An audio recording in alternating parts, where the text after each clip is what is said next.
निजी इदारे के इश्तराक से मेयर मीरपुर खास ने मार्केट चौक पर हीट स्ट्रोक कैंप कायम किया है, जहां शहरियों के लिए ठंडे पानी के साथ साथ साइबान भी लगाया गया है। वहां मौजूद बोल के नुमाइंदे शाहिद जमील से मजीद जानेंगे। शाहिद बताएगा, गर्मी से बचाव के क्या इंतजाम हैं? गर्मी है जो भला की पड़ रही है, ऐसे में शहरियों को मामलात ज़िंदगी जारी सारी रखना बहुत मुश्किल है, लेकिन शहरियों को कामकाज के लिए भी निकलना, ख़रीदारी के लिए भी निकलना है।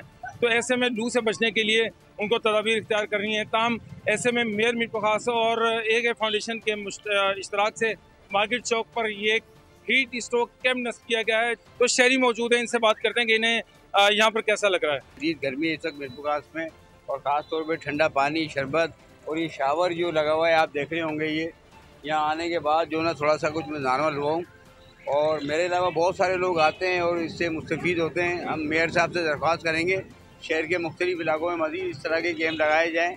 शहरी जो है वो गर्मी की शिद्दत से जिनको तबीयत ख़राब होती है तो वो पानी पी सकें और इस तरह का शावर ले सकें, ताकि उनकी जो तबीयत है वो बहाल हो जाए। जी, बहुत शुक्रिया आपका। सब्सक्राइब करें और बेल दबाएं ताकि कोई खबर रह न जाए।